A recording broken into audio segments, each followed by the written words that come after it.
Сайн байцгаана үзэгчтэй. За манай Сэдв телевизээс эхлүүлж байгаа ярилцлага маань одоо ингээд бэлэн болж байна. За сайн байна уу та? Сайн байна. Сайхан аварж байна уу? Сайхан аварж. За таныг ерөнхийдөө манай үзэгчид бол сайн мэднэ. Өнөөдөр бол хоёулаа ерөнхийдөө их тийм энгийн сайхан яриагаа эхлүүлье.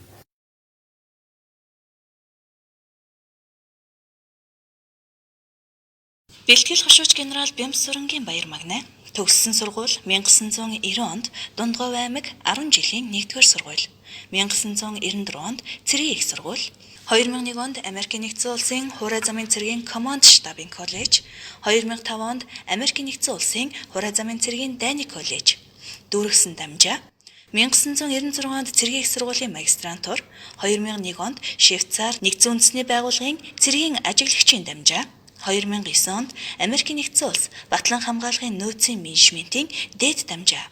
2010 онд Америкийн нэгдсэн улс аюулгүй байдал судлалын дээд дамжаа. 2013 онд Япон улс нэгдсэн үндэсний байгууллагын энхийг сахиулах ажиллагааны удирдлагын дээд дамжаа. Ажилласан байдал 1990-с 1994 онд Цэргийн их сургуульд сонсогч. 1994-өөс 1996 онд Цэргийн их сургуулийн курсын захирагч. 1996-аас 1997 онд Цэргийн их сургууль дамжааны багш. 1997-оос 1998 онд 150 дугаар анги батальоны захирагч. 1998-аас 1999 онд 150 дугаар анги артиллерийн дарга. 1999-аас 2001 онд 150 дугаар анги сургагч багш. 2001-ээс 2002 онд 150 дугаар анги сургалт бэлтгэлийн албаны дарга. 2002-оос 2003 онд 311 дугаар анги энхийг сахиулах ажиллагааны сургалтын үндэсний төвийн дарга. 2003-оос 2004 онд зэвсэгт хүчний жанжийн штаб энхийг сахиулах ажиллагааны газрын ахлах мэргэжилтэн. 2004-оос 2005 онд зэвсэгт хүчний жанжийн штаб энхийг сахиулах ажиллагааны газрын хэлтсийн дарга. 2005-аас 2006 онд зэвсэгт хүчний жанжийн штаб энхийг сахиулах ажиллагааны газрын орлогч дарга. 2006-аас 2008 онд зэвсэгт хүчний 330 дугаар ангийн захирагч, 2008-аас 2009 онд зэвсэгт хүчний жанжийн штаб ерөнхий хянан шалгагч, хяналт шалгалт үнэлгээний газрын дарга. 2009-аас 2015 онд зэвсэгт хүчний жанжийн штабын дэд даргаар ажиллаж байсан юм. Энхийг дэмжих ажиллагааны туршлагын хувьд 2003-аас 2004 онд Иракийн эрх чөлөө ажиллагааны анхны ээлжийн цэргийн багийн захирагч. 2005-аас 2006 онд нэгдсэн үндэсний байгууллагын Сьерра-Леон улс дахь энхийг сахиулах ажиллагааны анхны ээлжийн цэргийн багийн захирагч. Төрийн бус байгууллагын сонгуульт ажлын хувьд 2015-аас 2019 онд Монголын шатрын холбооны дэд ерөнхийлөгч. 2016 оноос хойш Монголын артиллерийн цэргийн холбооны тэргүүн. 2016 оноос хойш Монголын бодибилдинг фитнесийн холбооны дэд ерөнхийлөгч. 2017 оноос хойш энхийн цэргүүд төрийн бус байгууллагын хүндэт ерөнхийлөгч. 2018 оноос хойш Монголын Крав Мага холбооны тэргүүн дэд ерөнхийлөгч. 2019 оноос хойш Монголын үндэсний фронтын тэргүүнээр ажиллаж байгаа юм. За би бол аялагч хүний хувьд ингээд гадаадын нэлээ олон орноор явсан. Тэгээд явх болгондоо л эх орнтойгоо харьцуулаад ингээд бодож идэг. Та ер нь ихэд дэлхийн хэдэн орноор аялч юу? Ер нь аялж явхад ер нь хамгийн сайхан сэтгэлд одоо хүрсэн ч юм уу? Тийм орн ямар орн бэ? За яг миний хувьд аялна гэхээс илүүтэй албаны шугамар бас нэлээд олон орноор явсан. За дээрээс нь одоо энхийг сахиулах ажиллагааны чиглэлээр гадаад одоо олон удаа үүрэг гүйцэтгэж гадаадын олон оронд очиж байсан. За нэг ойролцоогоор нэг 60-аад орноор очсон байна. Тэгээ Африкийн 6 орн байна. Одоо миний үүрэг гүйцэтгэсэн Сьерра-Леон, тэгээ хөрш Либери улс, Шинэ Гвиней улс, за тэгээ манай Монгол зэрэг үүрэг гүйцэтгэж байгаа Өмнөд Судан улс, Этиоп, Эритер. За Азийн ер нь их орноор явсан да. Тэгээ Америкийн нэгдсэн улсад зэрэг одоо 2 шатны сургууль төгссөн учраас тэр хаваар одоо Америк, Мексик, Канада тэгээд за тэгээ Европын улсууд дараа явж ирсэн. Монгол хүний хувьд ингээд улс эх оронтойгоо харьцуулж яхад бид нар ер нь дэлхийн ер нь хаана явж байна? Бид нар зарим хүмүүсийн ингээд ярьж байгаагаар бол Монгол бол одоо учиргүй сөнөөд байгаа юм шиг, заримдаа болохоор хөгжөөд байгаа юм шиг. За магадгүй та Африк дээр явж ирсний хувьд ингээд харьцуулахад манай Монголтой төстэй зүйл юу вэ? За бидний давуу тал юу вэ? За яг бид нар өөрсдөө дандаа өндөр хөгжлийн орнуудтай ингээд жишиж зүүрлээд ойлгоод хөгжлийнхэн бодлогыг чинь тэг тодорхойлоод байдаг. А миний хувьд бол арай нэг жоохон өөр өнцгөөс юм уу нэгдсэн үндэсний байгууллагын инхээс хөл ажиллагаанд үүрэг гүйцэтгэсэн болохоор тэр ядарсан зовсон тэр ард түмний одоо тийм ээ амьдралыг илүү олон одоо нүдээр илүү ойр харсан учраас тэр талаас нь илүү ойлгодог. Зөвхөн одоо Сорилон улсад гэхэд 11 жил иргэний дайн болсон улс шүү дээ. Дээрээс нь хөрш Либерус нь бас мөн 11 жил иргэний дайнд тэгээ 400 мянган хүнээ хоорондоо одоо байлдаж даалж хятадчаад 2-3 сая хүнийг одоо орон гэргүй бол дайжуулчихсан. Дээрээс нь одоо өчнөө олон 10 хүнийг одоо хөл гаргүй болгоод ингээд тахир дутуу болгочихсон. Тийм л орон дээр одоо очиж үүрэг гүйцэтгэсэн учраас тэр орныг үнэхээр одоо хараад энэ өөрийнхөө оронтой одоо зүүрлж үзэх юм бол бас нэг одоо бодол төрнө. Дээрээс нь Америкийн нэгдсэн улс асар их өндөр хөгжилтэй орнд би одоо 2000 онд Америкийн нэгдсэн улс сургууль сурахаар очих гэж байгаад ер нь Америкийн талаар бол надад бол ойлголт ерөөсөй байхгүйсэн шүү дээ. Ер нь одоо өндөр хөгжилтэй нэг одоо хамгийн одоо их сайхан орн л гэж бодож яасан болохоос одоо ер нь очиод оцсон хойноо яг бод түүнийг мэддэг. Эхлээд бол одоо сэтгэлийн асар их хөөрөл давтна. Тэр нь бол одоо соёлын шок хэлбэрээр илэрч байгаа л.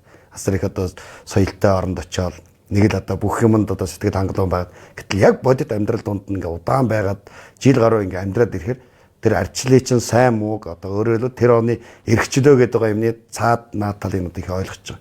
Жишээ нь одоо хоёр хөрш одоо айл байлаа гэхэд нөгөө айл нь яг Монголд байгаа шиг тийм одоо уур амьсгал ерөөсөө би Америкт харахгүй. Өөрөөр тэр хөршүүд нь бол бие биенийг ингээл хараад нэг л одоо нэг тагнаадж байгаа юм шиг тийм мэдрэмж. Хүүхэд гадаа ингээд тоглолоо ч гэсэн тэр хөрш айл бол энэ маш их одоо тийм дургуутсаж одоо игдүүцэж хүлээж авна. Аядуу намуу 50 орчинд гэж одоо тэд нар тийм одоо хүчдэг. Тэгэхэд манайх бол зундаа бол одоо хүүхдүүд чи шаагилдаж өсөхийг л одоо үнэхээр хамгийн сайхан орчин хүүхдийн тэр дуу одоо хөөр одоо баяр хөөрийг л одоо илүү сайхан орчин гэж хардаг бол тэнд бол их хаалттай айлд очсон ч гэсэн урьдчилж хэлэхгүй бол өөдөөс буудчих магадгүй. Тийм хуулийн үрдэлтэйгээ заасан. Тэгэхээр одоо тэр ертөнц гэдэг бол бид нар нэг их сайхнаар хүлээгээд аваад байгаа бол тэр цаана байгаа одоо тэр нийгмийн харилцаанд орж байгаа улсуудын амьдрал бол их ондоо. Гэтэл Африкт очиход үнэхээр ядарсан тэр улсуудыг хараад миний одоо үүрэг гүйцэтгэсэн Сорилон улсад гэхэд эрэгтэйчүүд нь 40 нас, эмэгтэйчүүд нь 42 нас, дундаж наст одоо 42 одоо байна гэхээр одоо үнэхээр одоо харамсалтай.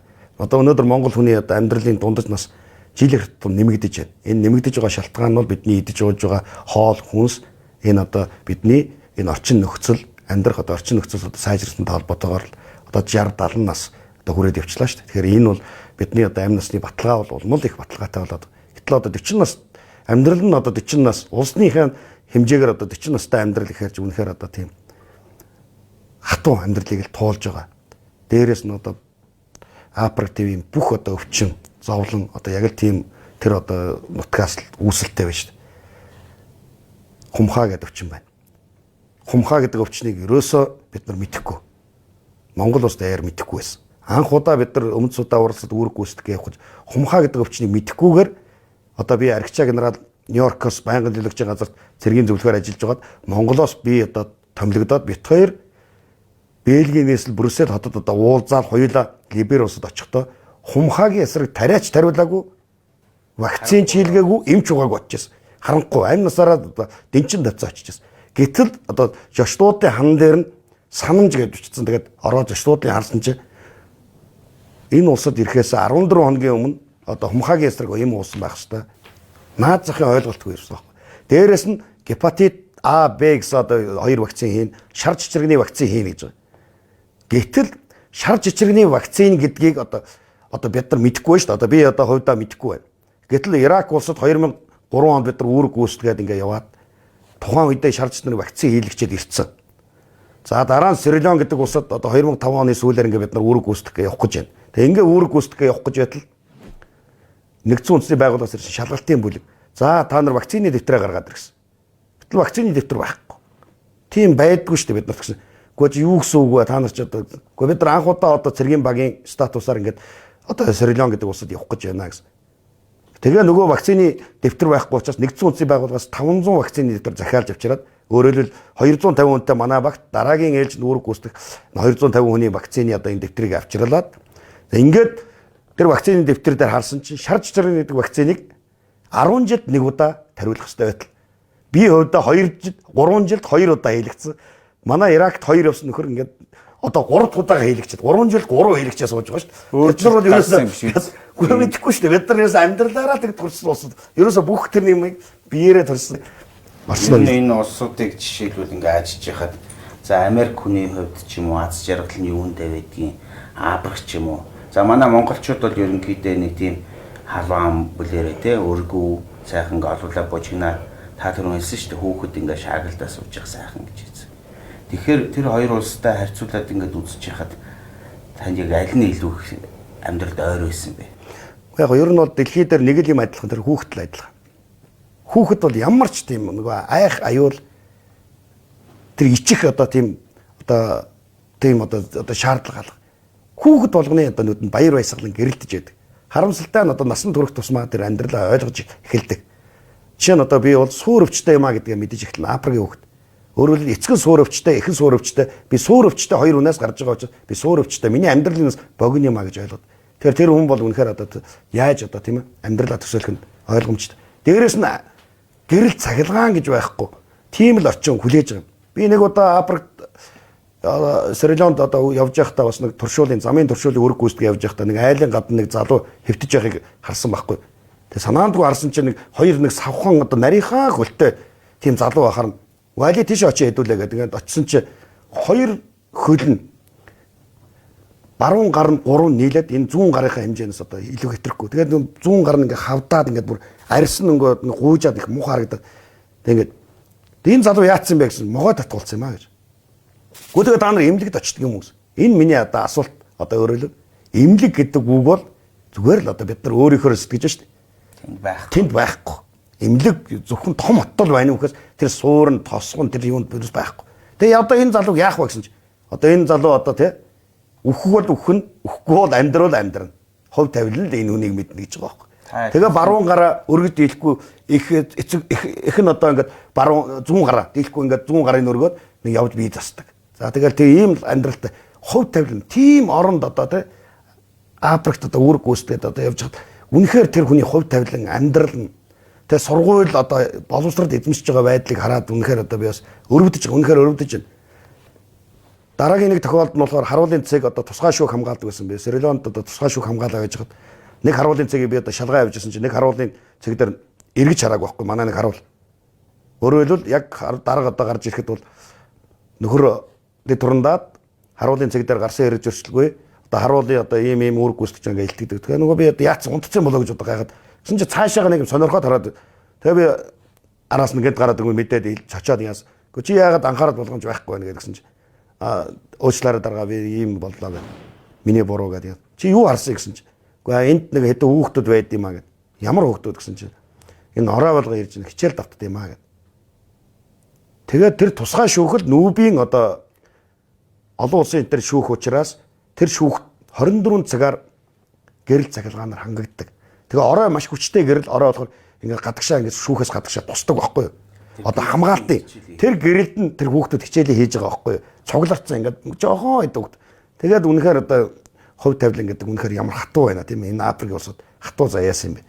Яаж одоо энэ Монгол одоо эх оронд бид нар төрчихсөн юм бэ? Хүн бол Монгол хүн бол төрөх гэдэг чинь ямар агуу юм бэ? Ингээр бид нар бол өөрсдөө одоо зөвхөн Африкт агт Америкийн тэр соёл ертөнцид очихоор бид нар нөгөө утгаараа тэр хүмүүст атаарах биш. Эргээд бид нар тэр сайхан амьдрал нь эргээд бид нар эргэж уулзгаа энэ Монгол гэдэг чинь үнэхээр ямар сайхан. Америкт яваад очлоо би нэг хүний газар дуртай газар уулан дээр гарч чадахгүй шүү дээ. Тэр чинь эзэмшил байхгүй. Хүний эзэмшилд ороод буудуулж өгнө. Тэр чинь хүний хувийн эзэмшил болгоод ингээ уул хад ивэл ан амтэн ч гэдэг хашаан дотор тэр одоо юм бүх юм эзэмшил, бүх юм хуультай, дүрмтэй, жомтой. Монголд өнөөдөр Монголын иргэн бүр хаа дуртай газараа хоноглоод явах боломжтой. Хаа дуртай уулан дээрээ гараад ингээд бас сайхан ингээд сэтгэлээр сэргээгээд аялаад их болцоотой. Эн чинь бол эргээд бидэрт бол хамгийн их жаргал. Тэгэхээр Монгол бол ерөөсөө үнэхээр бид нар өвөг дээдстэй одоо баярлаад оншгүй. Өвөг дээдсийн бидэнд ингээ өвлүүлж өгсөн энэ газар дэлхий дээр одоо талын эзэлсэн мөлтрөө тэр Америкт Америкт биш юм аа гэхэд одоо Европт нь очиад амьдарчихгүй яасан монголчууд. Тэгээгүй. Ерөөсөө энэ газрыг л авч үлдсэн болохоор энэ одоо өвөлтэй, зунтай, хавартай, намартай, байгалийн баялагтай, эрсдэс уур амьсгалтай хамгийн их жаргалтай энэ сайхан нутгийг бид нарт үлдээсэн юм байна. Хүн тэлхэд атаарахмаар юм да.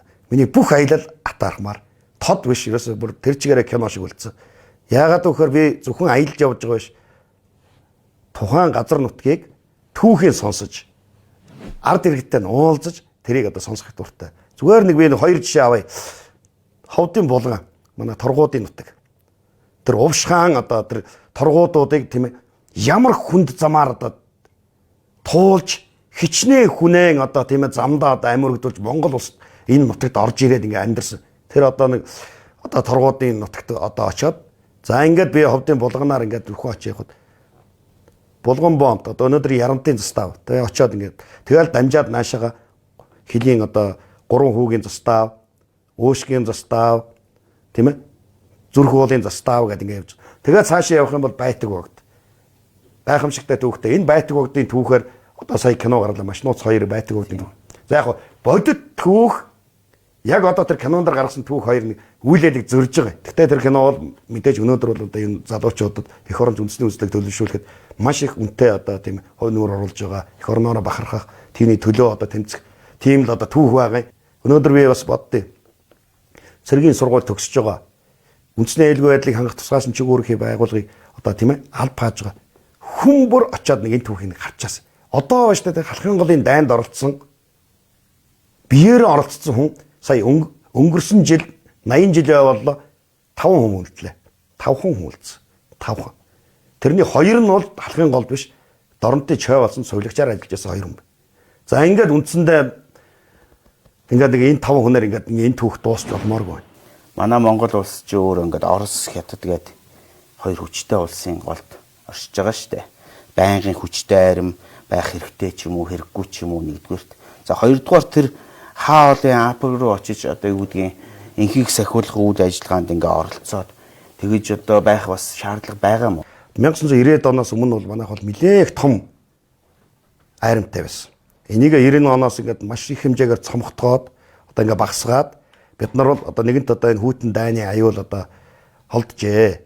Шууд тулаад одоо байлдах одоо энэ аюул бол их багассан байна. Хоёрдугаар манай 2 хөрш оронтойгоо бол манайх бол одоо их сайхан найрамдалт харилцаа өгжүүлж байгаа учраас бид нар бол одоо энэ батлан хамгаалах талаасаа бол харьцангуйгаар гаднаас ирэх аюул багтай юм байна гэж. А гэхдээ Монгол улс бол өөрийгөө хамгаалах зэвсэг түвшинтэй байна гэдэг ингээ хуулиндаа үндсэн хуулиндаа бол заасан. Өнөөдөр инхийг сахиулах ажиллагаанд оролцсны хүчээр л Монгол улсыг нэгдсэн үндэсний байгууллагад одоо сайн мэддэг боллоо шүү. За нэгдсэн үндэсний байгууллагад манай Монгол цэрэг орсон цагаас хойш л нэр хүнд насар хурд өссөн. Энэ цэргүүдийн хүчээр манай Монгол улс чинь нэгдсэн үндэсний байгууллагын жирийн нэг гишүүн орноос идэвхтэй гишүүн орн болсон. Одоо өнөөдөр хараарай манай Монгол улсын ерөнхийлөгч нар, ерөнхий сайд нар төрийн түвшээд нэгдсэн үндэсний байгууллагын одоо хаалгаар бол нүүр бардам ордог болсон ч Монгол цэргийн нэр хүнд байхгүй юу. Тэгээ эн чинь бол Монгол цэрэг маань зөвхөн тэр цэргийн гэдэг утгаараа биш. Энэ дайын дэлхийн инх тайван аюулгүй байдлын төлөө оролцож байгаа үйл хэрэгээрээ энэ инкээс хөл ажиллагаанд оролцсноор Монгол улсынхаа нэрийг одоо өндөр төрөж явж байгаа. За та бол сүүлийн 10 жил одоо жанжин штаб болон айрамд ажилласан байна. За энэ хооронд хугацаанд ямар одоо үр дүнтэй ажлууд хийв? За миний хувьд бол яг зэвсэг түвшинд 25 жил тасралтгүй ажилласан. 25 жилийн хугацаанд байлдагчаас хөшөөч генерал хүртэлх цолыг шатраалан хүртсэн. Цэргийн сургуулийн сонсогчоос жанжин штабын орлогч дарга хүртэлх бүх албан тушаалыг шатраалан одоо хашиж энэ оргилд нь хүрсэн байна. Энэ хугацаанд би нэг 4 том одоо сорилтыг давсан. Иракийн эрхчлөө ажиллагаанд Монгол улсын анхны цэргийн багийг удирдах үүрэг гүйцэтгсэн. Өөрөөр хэлбэл 1945 оноос хойш Монгол цэрэг хилийн дээс алгасан анхны тохиолдол 745 жилийн дараа Иракт хөл тавьсан одоо тийм анхны тохиолдол Монгол улсынхаа багийг удирдах үүрэг гүйцэтгсэн. Хэдэн онд вэ? 2003 он. За дээр нь нэгдсэн үндэсний байгууллагын инкээс хөл ажиллагаанд анх удаа цэргийн баг удирдах 2005 онд нэгдсэн үндэсний байгууллагын Сэрэлэн улсдын инкээс хөл ажиллагаанд үүрэг гүйцэтгсэн. За энэ 2 том сорилтыг давсан. Энэ бол Монгол цэргийг дэлхийн түүхэнд ичүүлсэн. Энэ Монголын түүхийг одоо бичлсэн одоо энэ 2 том тохиолдол. Дээрээс нь элитийн батальон гэдэг одоо 150 дугаар анги юу зэвсэгчний 150 дугаар ангийг одоо мэрэгжлийн тусгай батальоныг одоо анх байгуулсан.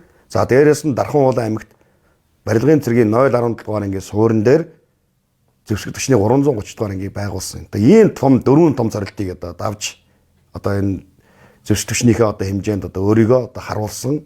Маш богино хугацаанд одоо албан тушаал дээр одоо шатраалан дахиж явсан.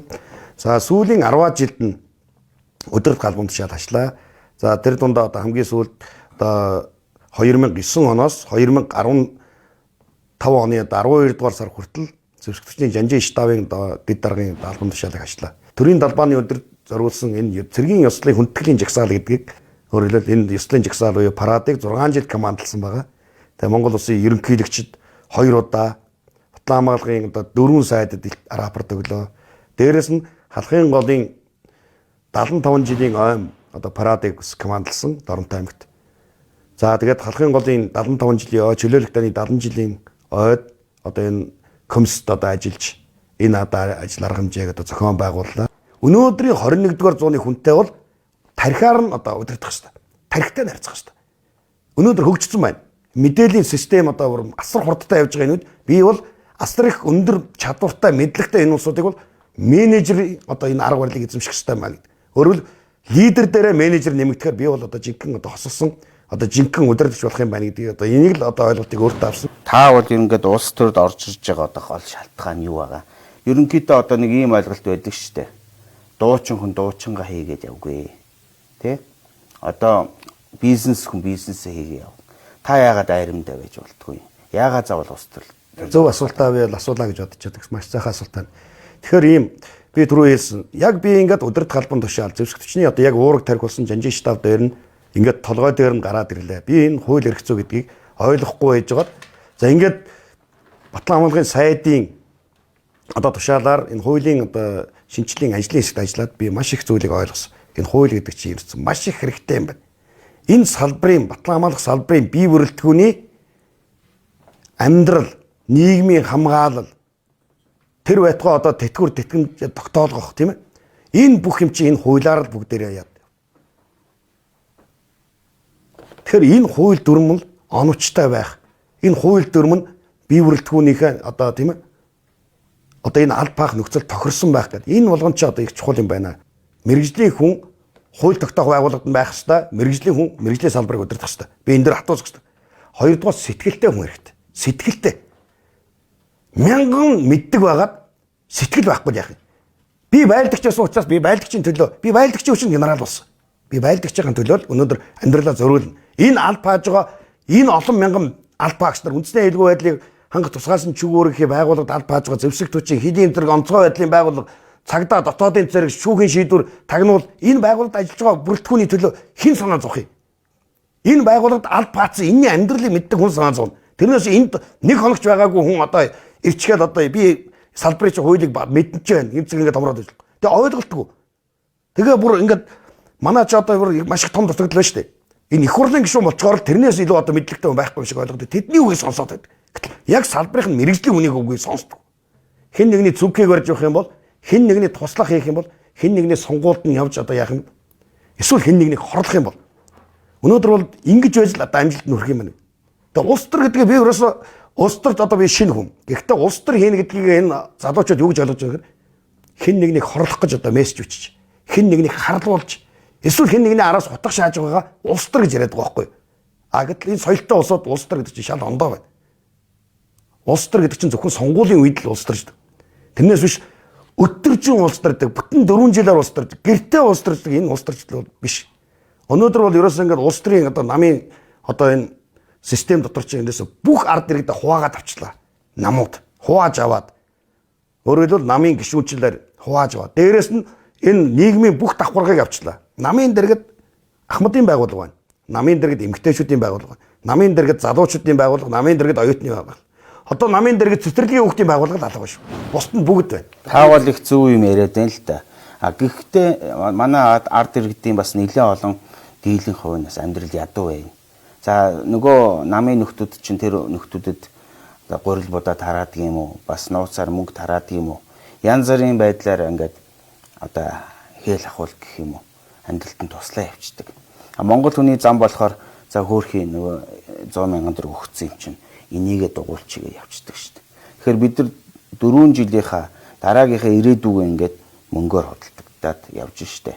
Тэгэхээр энэ тал дээр одоо яаж тэмцэх вэ? Таны бодлого ярихаар нөгөө амьдрал хэцүү улсууд бас тэрийг сонсоод ойлгох уу? Энэ төсвийн мөнгнөөс идчихсэн ганцхан хүний хөрөнгийг л хурааж аваад ард түмэн тараахад л ард түмний амьдрал өөрчлөгдөн. Тэгтлээ идсэн ба шүү дээ манайч.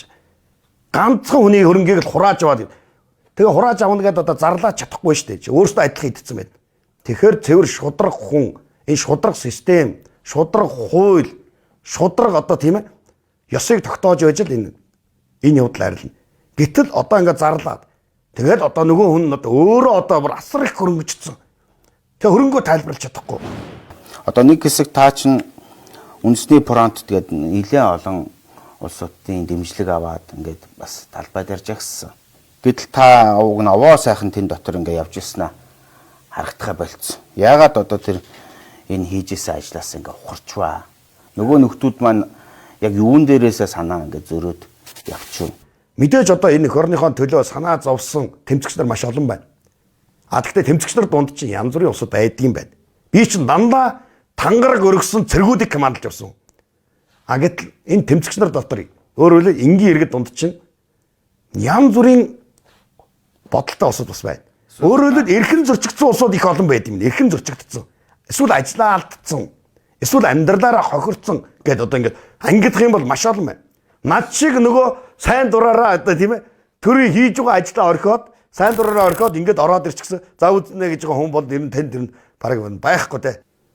Гэтэл энэ дотор ч ерөөсө нөгөө миний түрүүнд шуудад хийсэн үхрийн өвөр шиг дураараа өөрийн аргаар тэмцэжээс энэ улсууд бас. Миний хүсэл болоод фронтын одоо зоржсэн зорилго үүсгэн байгуулалтын зоржсэн зорилго бол эхлээд Монголын ард түмэнд хүлээн зөвшөөрөгдөе. Дараа нь анхныхаа том цуглааныг хий.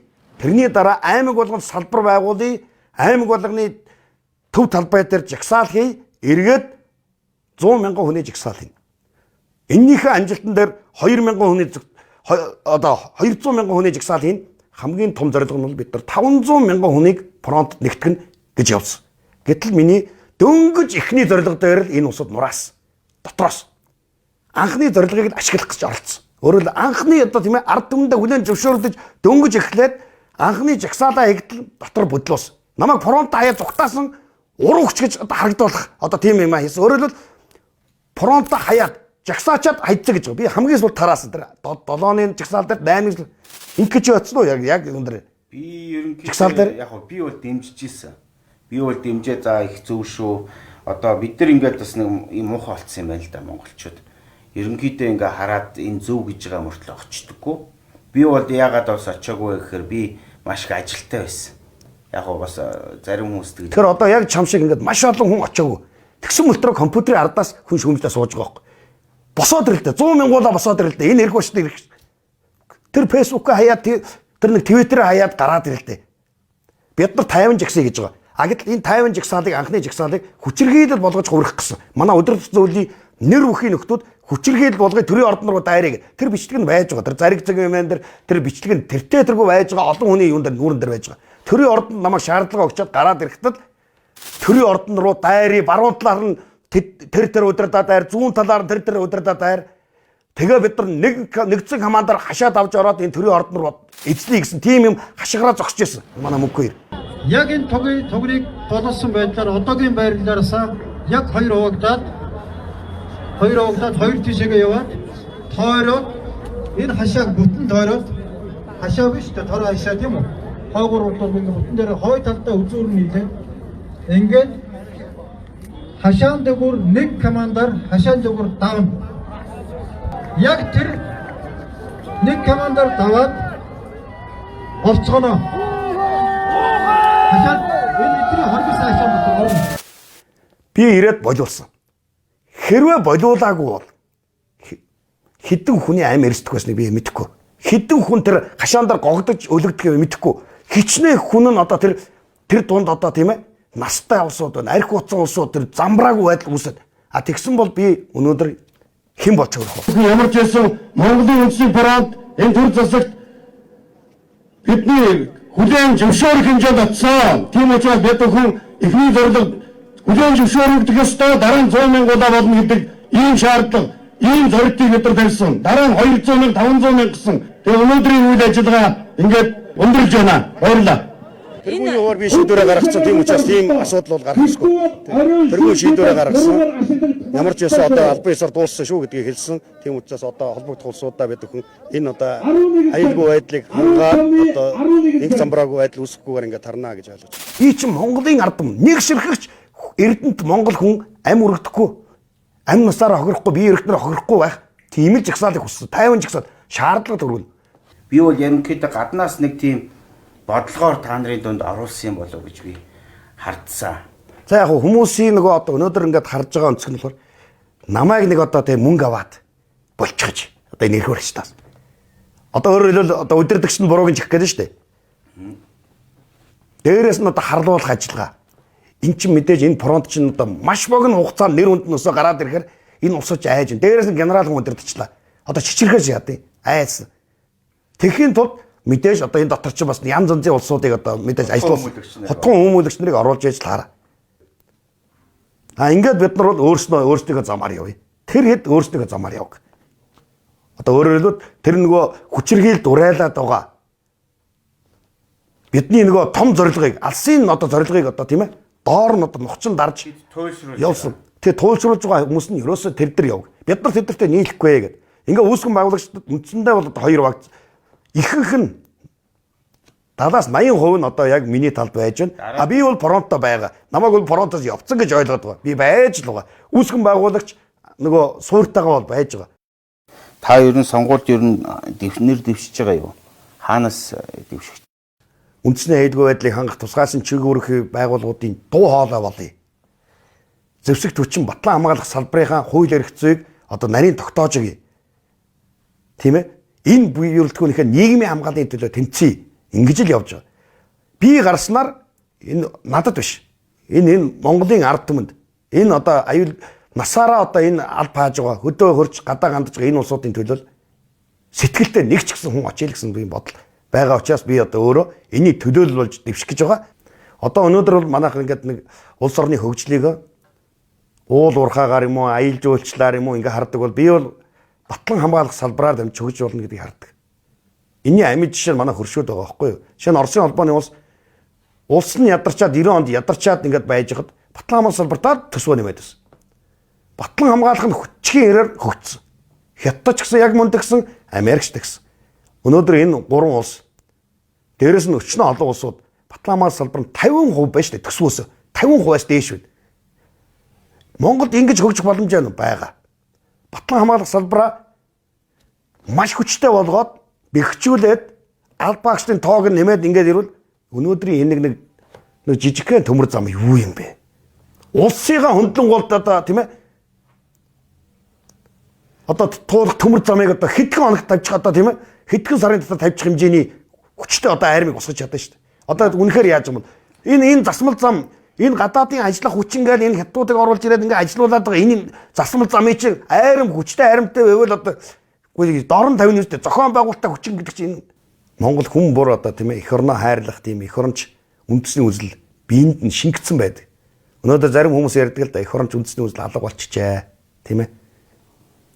Энэ нөгөө улс төрийн одоо хит одоо туйлшрал намчрахлаас болоод бие бинийгээ үзэн яддаг болсон, бие бинийгээ харлуулдаг болсон.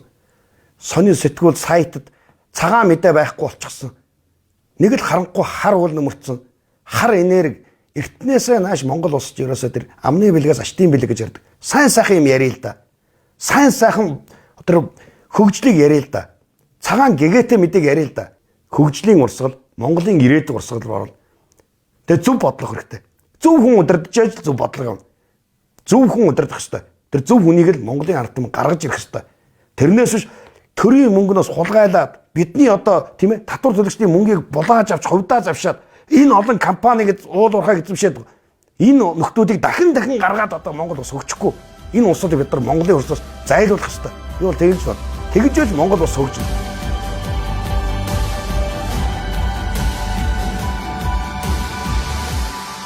Улс орныхоо төлөө бас сайн сайхан олон зүйлийг хийх байх гэж одоо найдаж байна. Танд бас сайн сайхан бүхнийг хүсье. Баярлалаа. За ингээд бид хоёрын ярилцлага маань ингээ өндөрлж байна. Тэгээ дараагийн дугаар хүртэл баяртай үзэгчтэй.